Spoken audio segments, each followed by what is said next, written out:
تو سب سے پہلے تو آپ آصف علی زرداری صاحب سے معافی مانگ لیں سوان میں، پھر ہم عمران خان کو کہیں گے کہ آپ بھی آگے یہاں پہ معافی مانگ لیں. لیکن جس کے مرونی محنت آپ یہاں پہ 2 جھنڈیاں لگا کے آپ یہاں پہ بیٹھے ہوئے، آپ وزیر اعظم اور آپ کی حکومت ہے، تو آپ سب سے پہلے آصف علی زرداری صاحب سے معافی مانگ لیں.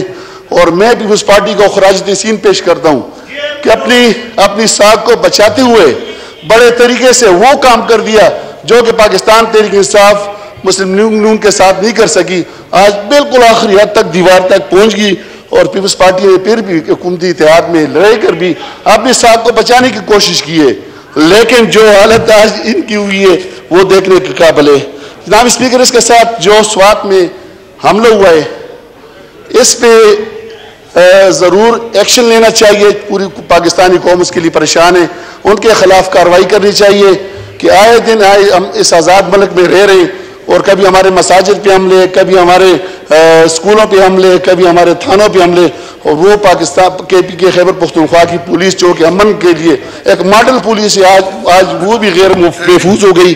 اور اس کے ساتھ جناب اسپیکر، علی امین گنڈاپور کے حوالے سے، علی امین گنڈاپور ٹھیک ہے، سیاسی لوگ جیلوں میں بھی جاتے ہیں، کیسے بھی بنتے ہیں، سارا کچھ ہوتا ہے، لیکن جس طرح کا غیر اخلاقی کام، جس طرح علی امین گنڈاپور کے بال کاٹے گئے، علی امین گنڈاپور کے آپ بال تو کاٹ سکتے ہیں، لیکن علی امین گنڈاپور کی غیرت کو، اس کی عزت، اس کی بہادری اور اس کی دلیری کو آپ نہیں کاٹ سکتے. اس لیے جو غیر ناروا سلوک جو کیا گیا علی امین گنڈاپور کے ساتھ، اور میں کہتا ہوں کہ اتنا آگے نہ جائیں، آپ واپسی کا راستہ ضرور چھوڑیں. حکومتیں آتی رہتی ہیں، کل ہم ادھر بیٹھے تھے، آج ہم یہاں پہ بیٹھے ہیں، اور کل پھر ہم پتہ نہیں کہاں پہ بیٹھے ہیں اور آپ کہاں پہ بیٹھے ہیں. جناب اسپیکر، میں ایک شعر کہتا ہوں اسی حوالے سے کہ وقت بدلنے کا پتہ نہیں چلتا ہے.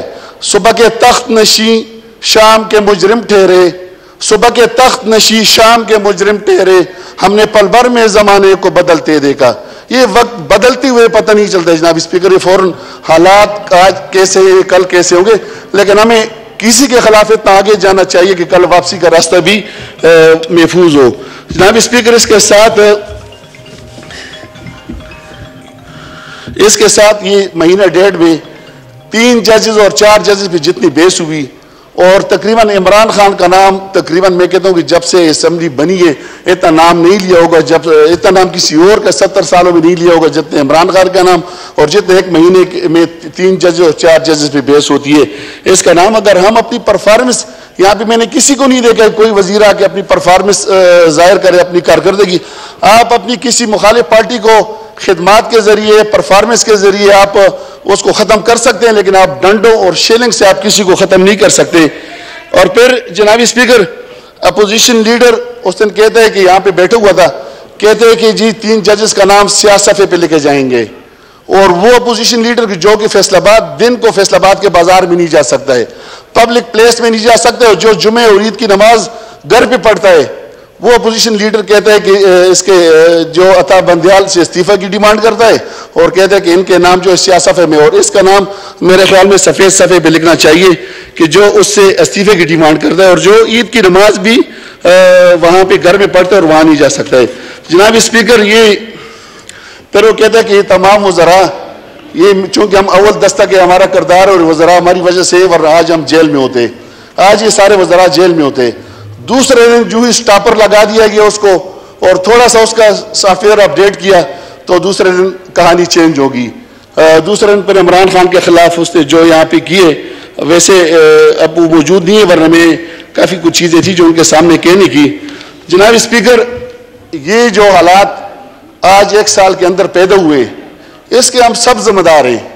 اس ہاؤس میں 22-23 کروڑ عوام کا ایک اعتماد اس ہاؤس پہ، اور 1.5 لاکھ ووٹ لے کے ہمیں یہاں پہ بھیجتے ہیں، ہم یہاں پہ آتے ہیں، لیکن ہم نے عوام کے لیے کچھ نہیں کیا. جو عوام آج 22-23 کروڑ عوام کا ملک جو ایٹمی طاقت، اور آج ہمارے پاس 20 ارب روپے نہیں ہے ہم الیکشن کے لیے. دنیا میں ہماری بدنامی ہو رہی ہے اور بے توقیری ہو رہی ہے پاکستان کی.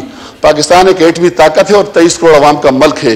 لیکن جناب اسپیکر، یہ 1 سال کے اندر جو کچھ یہاں پہ ہوا ہے، جو مہنگائی کے حوالے سے عوام چیخ رہی ہے، عوام کی کمر ٹوٹ گئی اس وقت. جناب اسپیکر، میں اللہ کی قسم اٹھاتا ہوں کہ اس وقت ایسے لوگ کہ جو من کا آٹا گھر لے کے خریدتے تھے، وہ آج 5 کلو تک مجبور ہو گئے. آج وہ 100 روپے 50 روپے کی چینی اور کوکنگ آئل گھر لے کے آنے پہ مجبور ہو گئے اور ہم سب اس کے مجرم ہیں. ہمیں اس قوم کو جواب دینا ہے اور ایک دن ہمیں اللہ کے ہاں کھڑے ہو کہ یہ قوم ہمارا گریبان پکڑے گی اور ہم نے اس کا جواب دینا ہے. اس لیے جناب اسپیکر آپ کا رول ہے, آپ اپنا رول بھی ادا کریں کہ اس وقت معاشی طور پہ جو ملک دیوالی ہو رہا ہے اس ملک کے لیے سب آگے نکلیں اور اس ملک کے لیے کچھ کرنا ہے. جناب اسپیکر میں آخر میں صرف ایک شعر سے جناب اسپیکر میں ختم کرتا ہوں. جناب اسپیکر صرف ایک شعر ہے. شعر ہے یا شعر ہے؟ بس جناب اسپیکر میں آخر میں اپنی بات کو ختم کرنا چاہتا ہوں اور آپ کا شکریہ بھی ادا کرتا ہوں کہ آپ نے ٹائم دیا. جناب اسپیکر میں وہ ایک شعر کہ عدل و انصاف صرف حشر پہ موقوف نہیں. آج جو سزا کاٹ رہے ہیں, آج جو کچھ ہو رہے ہیں ان کے ساتھ, تو میں اسی حساب سے ایک شعر کہ عدل و انصاف صرف حشر پہ موقوف نہیں, زندگی خود بھی گناہوں کی سزا دیتی ہے. جناب اسپیکر یہ گناہوں کی سزا کاٹ رہے ہیں. شکریہ. Thank you.